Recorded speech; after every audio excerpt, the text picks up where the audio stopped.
श्रोतागण, फिल्मी रंगमंच के सफर में अब तक आपने बेटी बचाओ बेटी पढ़ाओ श्रृंखला की दो मार्मिक कहानियां, सिसकती बेटी और तड़फती बेटी, सुनी। अब प्रस्तुत है अगली कड़ी, तड़फती नारी।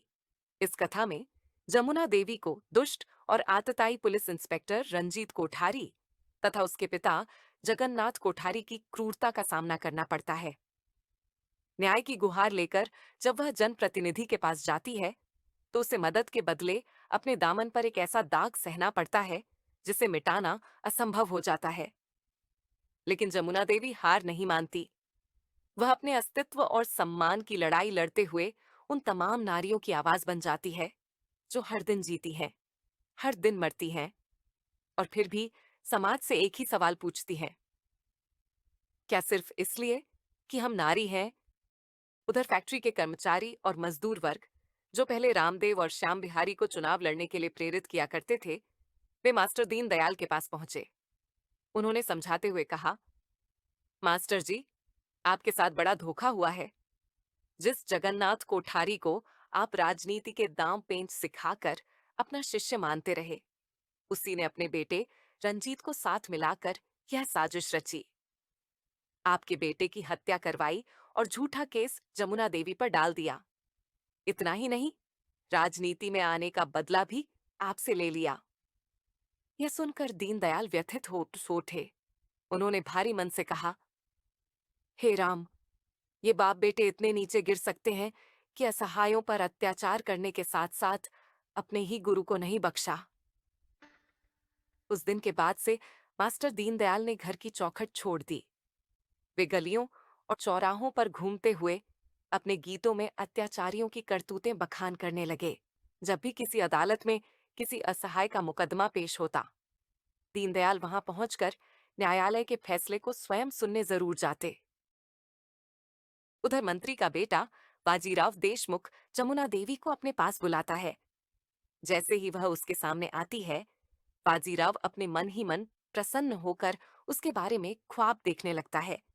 उसे लगता है कि जमुना देवी किसी सुंदर पार्क में उसके साथ नृत्य और गीत गा रही है तथा अपने प्यार का इजहार कर रही है। इसी ख्वाब में डूबा बाजीराव कुछ क्षण तक जमुना देवी के पास खड़ा रह जाता है। जमुना देवी उसे यूं चुप और खोया हुआ देखकर मुस्कुराते हुए कहती है, बाबूजी, क्या हुआ? आप किन ख्वाबों में खो गए? जरा मेरे बारे में भी सोचिए। बाजीराव होश में आता है और धीमे स्वर में कहता है, हाँ जमुना देवी, मैं तुम्हारे बारे में ही सोच रहा था। इस दुनिया के लोग कितने निर्दयी और नासमझ हैं, जिन्होंने तुम्हारे जैसी औरत पर ना जाने कितने जुल्म ढाए, फिर भी उन्हें चैन नहीं मिला। इस पर जमुना देवी गहरी सांस लेकर जवाब देती है, हाँ बाबूजी, अपने ऊपर हुए जुल्म तो मैं ही जान सकती हूँ। कभी कभी सोचती हूँ कि यह दुनिया कितनी जालिम हो सकती है। बाजीराव तुरंत उसके शब्दों को काटते हुए कहता है, अब तुम्हें किसी हरामखोर से डरने की जरूरत नहीं। जब तक मैं हूं, तुम्हें कोई हाथ भी नहीं लगा सकता। यह कहते हुए वह आगे बढ़कर जमुना देवी के चेहरे को छूने लगता है और उसे चूमने की कोशिश करता है। जमुना देवी उसकी नीयत भांपकर पीछे हट जाती है, लेकिन बाजीराव जबरदस्ती करने की कोशिश करता है। उसी दौरान बाजीराव के पास किसी का फोन आता है। वह फोन को स्विच ऑफ करने के लिए बटन दबाता है, लेकिन गलती से ओके बटन दब जाने से फोन की कॉल अपने आप कनेक्ट हो जाती है और उसकी सारी बातें दूसरी ओर सुनाई देने लगती हैं। बाजीराव को इसका पता ही नहीं चलता और वह समझता है कि फोन बंद हो गया है। वह फिर भी जबरदस्ती करता है, मगर किसी तरह जमुना देवी उसे हल्की चोट पहुंचाकर वहां से भाग निकलती है। गुस्से में बाजीराव अपने गुंडों को आवाज देकर उसके पीछे लगा देता है और भागती हुई जमुना देवी के सामने से वकील आबिर हसन विगलानी और उनकी पत्नी मिर्जा हसन विगलानी आ जाते हैं। वे जमुना देवी को गुंडों से बचा लेते हैं। आबिर हसन अपनी पत्नी से कहते हैं, हमें इस झगड़े में नहीं पड़ना चाहिए, लेकिन मिर्जा हसन उनकी बात अनसुनी कर देती हैं और जमुना देवी को अपने साथ ले जाकर उसकी पूरी आपबीती सुनती हैं। अदालत का दृश्य। दूसरे दिन वकील मिर्जा हसन विगलानी जमुना देवी को अदालत में पेश करती हैं। प्रतिपक्षी सरकारी वकील ने सबसे पहले प्रश्न किया, जमुना देवी, अपने देवर श्याम विहारी के हत्याकांड के बारे में आप क्या जानती हैं? जमुना देवी ने विनम्र स्वर में कहा, जज साहब, मुझे तो पुलिस वालों ने मेरे देवर श्याम विहारी का मृत शरीर दिखाया और घटना स्थल पर ले जाकर बताया कि उनकी हत्या हो चुकी है। इसके अलावा मुझे कुछ नहीं मालूम कि उन्हें किसने मारा। दोषी कौन है, यह तो गवाह और सबूत ही बता सकते हैं, मैं नहीं। सरकारी वकील ने व्यंग्य भरे स्वर में कहा, तो क्या कारण है कि आप साफ साफ बयान नहीं देना चाहती? क्या इसमें कोई राज छुपा है? इस पर बचाव पक्ष की ओर से वकील मिर्जा हसन विगलानी ने हस्तक्षेप किया।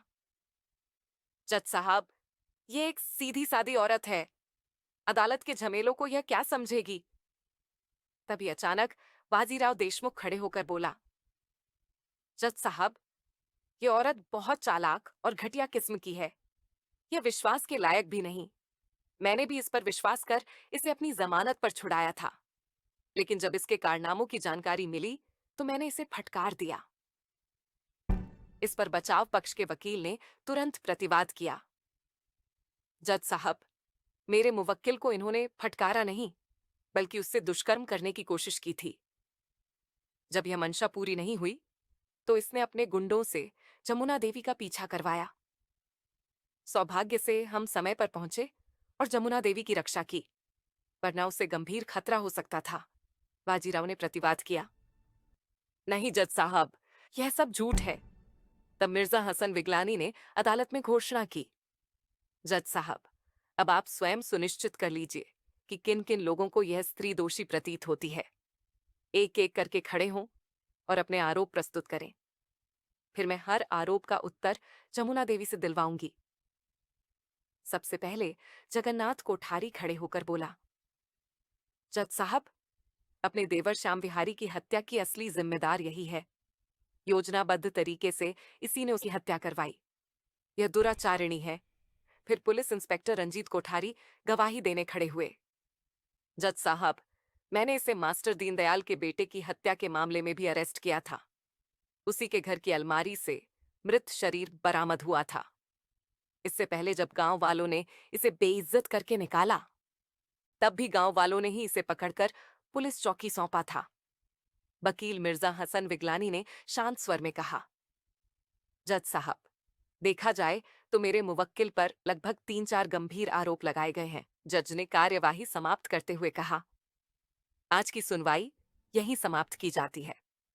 अग्रिम कार्यवाही अगली तारीख पर होगी। अदालत स्थगित की जाती है। इधर अदालत से लौटते समय वकील मिर्जा हसन विगलानी की गाड़ी सड़क पर धीरे धीरे बढ़ रही थी कि तभी उसे मास्टर दीनदयाल गुनगुनाते हुए सड़क किनारे गुजरते दिखे। वह तुरंत गाड़ी रोककर बाहर निकली और बोली, अंकल, मैं आपको अक्सर अदालत में या इन गलियों में यूं गुनगुनाते हुए देखती हूँ। इसका कोई खास कारण है या बस यूं ही समय बिताते रहते हैं?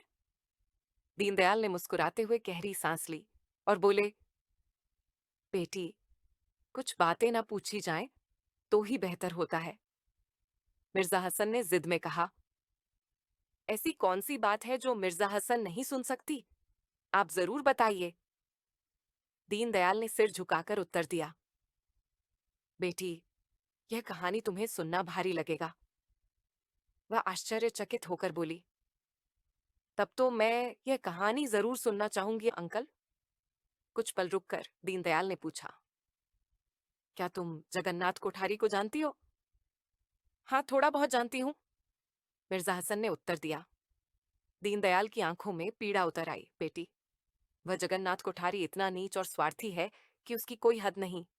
उसका बेटा रंजीत कभी मेरा शिष्य था, मेरी पाठशाला में पढ़ता था, और उसके पिता, मैंने ही उसे राजनीति के दांव पेच सिखाए, इतना ऊपर पहुंचाया कि लोग अंदाजा भी नहीं लगा सकते। मिर्जा हसन चौंकी, अरे, तो क्या आप वही हमारे गांव के मास्टर दीनदयाल जी हैं?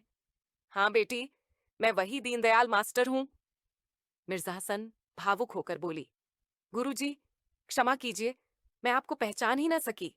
अब कृपया खुलकर बताइए, उन बाप बेटे ने क्या करतूत की? दीनदयाल की आवाज भारी हो उठी, बेटी, अपनी राजनीति की भूख में उसने मेरे ही बेटे को बलि का बकरा बना डाला। उसे मरवा दिया और उस निर्दोष जमुना देवी पर झूठा दोष मढ़वा दिया। मिर्जा हसन की आंखों में आक्रोश चमक उठा। बस गुरुजी, अब और कुछ मत कहिए। मैं सब समझ गई। यही मेरी गुरु दक्षिणा होगी कि मैं अपने पिता और भाई का साथ न देते हुए भी आप और उस बेचारी जमुना देवी को न्याय दिलाऊं। ये मेरा वादा है। उधर जब जगन्नाथ कोठारी को यह पता चलता है कि उसकी बेटी मिर्जा हसन अपने ही पिता और भाई रंजीत कोठारी के विरुद्ध जाकर जमुना देवी का केस लड़ रही है, तो वह गुस्से से तमतमाता हुआ बेटी के पास पहुंचता है। जगन्नाथ कोठारी, क्यों मिर्जा हसन, तू अपने ही पिता और भाई के खिलाफ उस औरत का केस लड़ने जा रही है? मिर्जा हसन, पिताजी, आपके पास दौलत है, ताकत है, सब कुछ है, फिर भी आप अहंकार की सीढ़ियां चढ़ते हुए और ऊपर बढ़ना चाहते हैं। मगर उस बेचारी जमुना देवी के पास क्या है? चार चार अपनों को खोकर वह अकेली असहाय हो गई।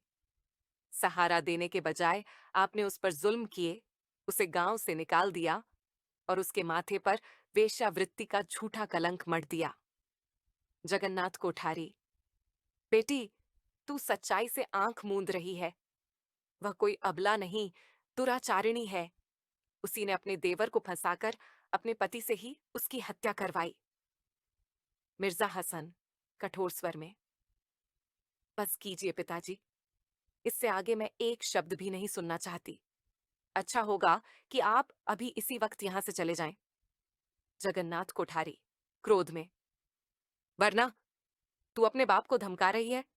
मिर्जा हसन, हाँ पिताजी, वरना मजबूर होकर मैं आपको धक्का देकर इस मकान से बाहर निकाल दूंगी।